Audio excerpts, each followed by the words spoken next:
Assalamualaikum warahmatullahi wabarakatuh. Alhamdulillah wa syukran lillah. Salatan wa salaman ala rasulillah, amma ba'du. Ibnu Taimiyah wafat tahun 1406 Masehi, seorang sosiolog Islam yang terkenal, menulis di dalam bukunya yang masyhur yang berjudul Muqaddimah, menceritakan bahwa kemunduran dan kehancuran Islam atau dunia Islam sejak abad 13 ditandai dengan hancurnya kerajaan-kerajaan Islam baik di Andalusia maupun di Baghdad, dengan datangnya pasukan dari Mongolia dan suku Assassin, ditambah lagi dengan prajurit-prajurit Timur Leng, dan sempurnalah kehancuran dan kemunduran Islam sejak abad 15 dengan dijajahnya kerajaan-kerajaan Islam oleh Eropa, oleh Barat.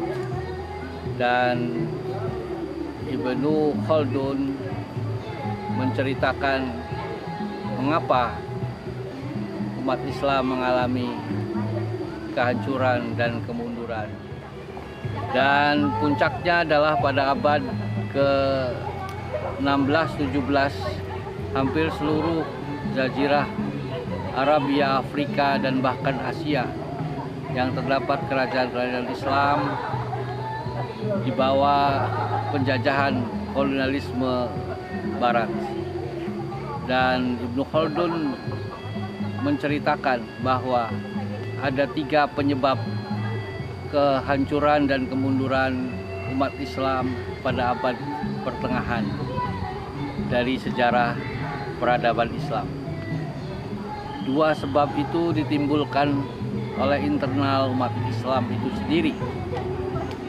Yang pertama adalah konflik yang berdarah-darah dan brutal yang dilakukan oleh umat Islam sendiri dalam mereka memperebutkan kekuasaan duniawiyah dan kesenangan duniawiyah. Dan yang kedua adalah keterbelakangan ilmu pengetahuan yang selama ini pamoritasnya ada pada masyarakat Islam baik di Baghdad maupun di Andalusia.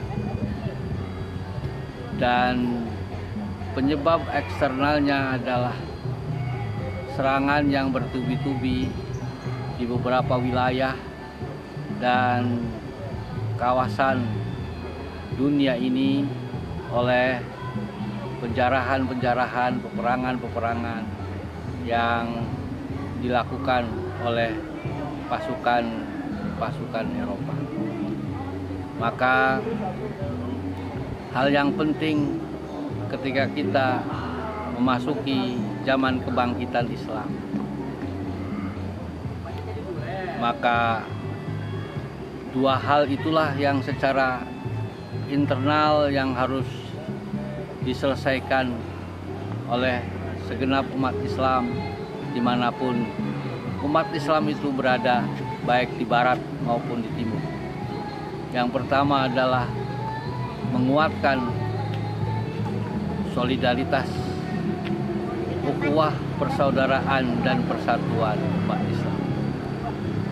Inilah yang disebutkan Allah Subhanahu wa Ta'ala di dalam Al-Quran, innallaha yuhibbul ladzina yuqatiluna fi sabilihi shaffa ka'annahum bunyanun marsus, seperti yang terdapat di dalam surat As-Saff ayat 4. Bahwa Allah Subhanahu wa Ta'ala sangat mencintai umat Islam yang bersatu padu bagaikan barisan yang saling kuat menguatkannya.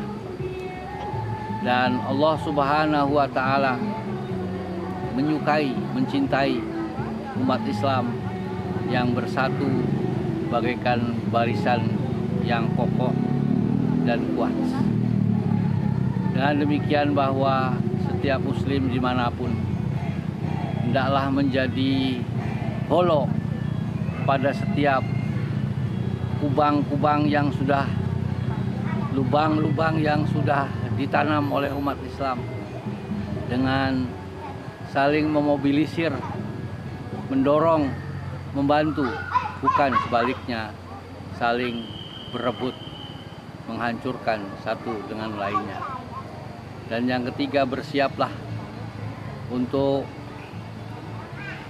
menanam generasi muda Islam kelak agar menjadi orang-orang yang memang dicintai Allah Subhanahu wa Ta'ala karena ilmu dan keimanannya. Yarfa'illahu alladhina amanu minkum walladzina utul ilma darajat. Maka faktor eksternal sebesar apapun kuatnya, seberapa besar pun dahsyatnya, ketika internal umat Islamnya sendiri memiliki ketangguhan dan kekuatan, maka tidak akan ada yang bisa mengalahkan dan menjatuhkan umat Islam. Marilah kita bersatu padu dan mencintai ilmu. Semoga Allah Subhanahu wa Ta'ala meridhoi setiap gerak langkah usaha kita untuk memajukan bangsa dan mencerdaskan semesta. Nasrun minallah wa fathun qarib wa basyiril mu'minin. Wassalamualaikum warahmatullahi wabarakatuh.